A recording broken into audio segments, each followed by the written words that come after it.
जनगणना। आज से पहले चरण की शुरू होगी जनगणना। बता दें कि हाईटेक होगी पूरी ये जनगणना। मकानों की गिनती जियो मैपिंग से होगी, गूगल मैप पर होगी हर मकान की जानकारी। तो देश में आज से जनगणना की शुरुआत होगी।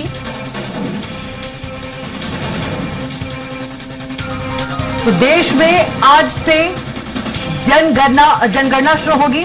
बता दें कि आज से पहले चरण की शुरू होगी जनगणना। हाईटेक होगी पूरी जनगणना। मकानों की गिनती जियो मैपिंग से होगी, तो गूगल मैप पर होगी हर मकान की जानकारी।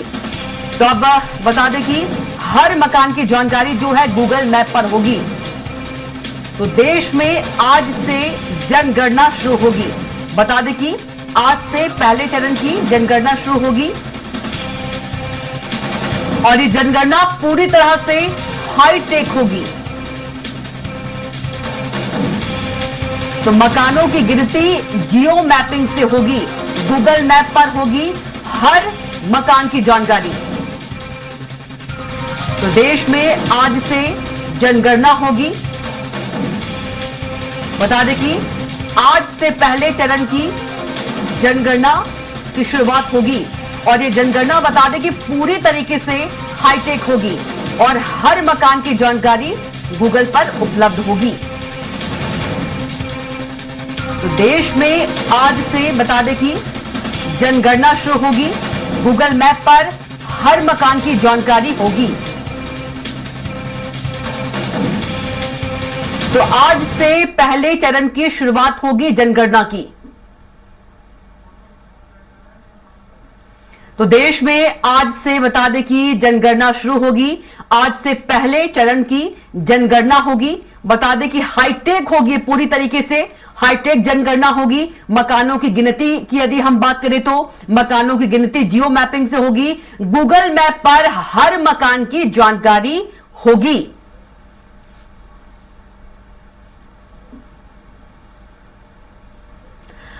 तो देश में आज से जनगणना शुरू होगी। आज से पहले चरण की बता दें कि जनगणना शुरू होगी। तो गूगल मैप पर हर घर की जानकारी उपलब्ध होगी। तो देश में आज से जनगणना की शुरुआत होगी। और अधिक जानकारी के साथ भोपाल संवाददाता कुलभूषण सक्सेना हमारे साथ सीधे जुड़ गए हैं। कुलभूषण, यदि हम बात करें जनगणना की तो देश में आज से जनगणना की शुरुआत हो जाएगी और आज से यदि हम बात करें तो पहले चरण की शुरुआत होगी और ये पूरी तरीके से हाईटेक होगी। जानकारी दीजिए। देखिए, 1 अप्रैल से मध्य प्रदेश और पूरे देश में जनगणना की शुरुआत होगी। इस जनगणना की अगर बात की जाए तो मध्य प्रदेश में हाईटेक तरीके से ये जनगणना की जाएगी, क्योंकि जिस प्रकार से लगातार विपक्ष के द्वारा सवालिया निशान खड़े किए जा रहे थे, इसके पहले जब वोटर्स के वेरिफिकेशन को लेकर जो बीएलओ है वो घर घर पहुंचे थे, तो कई तरह के सवाल जो है जवाब विपक्ष ने खड़े किए थे। अब हाईटेक तरीके से जो है जनगणना मध्य प्रदेश और पूरे देश में की जा रही है। इसको लेके इसके पहले भी जो जिले के कलेक्टरों को दिशा निर्देश जारी किए गए थे और अब इस हाईटेक जनगणना की अगर हम बात करें तो इसमें मकान नंबर के साथ मकान में कितने सदस्य हैं, इसके साथ ही कितने सदस्य मकान में रह रहे हैं, कितने सदस्य दूसरे जिलों में या दूसरे राज्यों में रह रहे हैं, इसकी पूरी जानकारी डिटेल्स।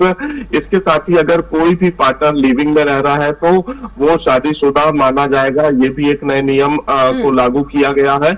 इसे भी जो है जनगणना के तहत एड ऑन किया जाएगा फॉर्म में। तो कहीं ना कहीं अब नई टेक्नोलॉजी के तहत जनगणना की जाएगी। मकान नंबर के साथ साथ जो एक लाइव लोकेशन होती है, लोकेशन के आधार पर भी जो है मकान नंबर के साथ जो परिवार के सदस्य हैं उनकी संख्या की गणना भी जो है अब एक फॉर्म रजिस्ट्रेशन पूरा जो फ्लिप किया जाएगा उसमें पूरी जानकारी देनी होगी। अगर किसी भी प्रकार की जानकारी छुपाई जाती है परिवार के सदस्यों के द्वारा तो एक कठोर नियम कानून भी बनाया गया है। उस नियम कानून के तहत जो है सख्त कार्रवाई की जाएगी। बिल्कुल। और जिस तरीके से आपने बताया कि हाईटेक ये पूरा होगा और कुलभूषण गूगल मैप पर हर मकान की जानकारी भी होगी। बिल्कुल गूगल मैप पर मकानों की जानकारी होगी और आप अगर गूगल लोकेशन में किसी भी घर का एड्रेस डालेंगे, आईपी एड्रेस डालेंगे, तो उस मकान के नंबर के साथ साथ वो पूरी लोकेशन जो है गूगल मैप आपको देता हुआ नजर आएगा। और मैपिंग के जरिए जिले का नाम, जिले के नाम के साथ एरिया का नाम और वार्ड नंबर के साथ मकान नंबर, ऐसी पूरी जानकारी जो है मैप गूगल में अपलोड की जाएगी। और अपलोड करने के साथ साथ जो अधिकारी जिले के हैं जो इसकी पूरी मॉनिटरिंग करेंगे, वो समय समय पे मैप की भी मॉनिटरिंग करेंगे। और जनगणना के दौरान घरों में जब जनगणना के लिए अधिकारी कर्मचारी पहुंचेंगे, कलेक्टरों ने जिनकी ड्यूटी लगाई है, उनको भी ये दिशा निर्देश दिए गए हैं कि घरों में जितने भी सदस्य रह रहे हैं उनकी संख्या जरूर देखें और संख्या देखने के बाद इस बात की जानकारी जरूर ले कि कितने सदस्य घर में रह रहे हैं और कितने जिले में और कितने बाहर दूसरे राज्यों में रहते हुए नजर आ रहे हैं। क्योंकि इसके पहले भी हमने देखा कि जब कुछ ऐसे स्लम एरिया या फिर मुस्लिम बहुमूल एरिया में अधिकारी पहुंचते हैं, कर्मचारी पहुंचते हैं, तो कई ऐसे दूसरे राज्यों के, दूसरे देश के लोग भी पाए जाते हैं, लेकिन उनकी किसी प्रकार की कोई जानकारी नहीं होती है और वो कहीं ना कहीं ऐसी गतिविधियों में संलिप्त रहते हैं जो कि देश के लिए खतरा है। अब ऐसे लोगों के खिलाफ सख्त कार्रवाई करने के साथ साथ जो नियम है उसमें भी बदलाव किया गया है जनगणना में। और इन नियमों के बदलाव के साथ अब जब आज से अधिकारी जमीनी स्तर पर उतरेंगे, इसका पूरा जो रोड मैप तैयार किया गया है, रोड मैप के साथ जो जनगणना शुरू होगी, तो कहीं ना कहीं जो डेली की एक रिपोर्ट है वो भी कर्मचारियों को, अपने वरिष्ठ अधिकारियों को देनी होगी। बिल्कुल कुलभूषण, आज से पहले चरण की शुरुआत होगी और आप बने रहेगा, अगली खबर पर भी आपसे जानकारी लेंगे। तो बता दें कि मकानों की गिनती जो है जियो मैपिंग से होगी और गूगल मैप पर हर मकान की जानकारी होगी।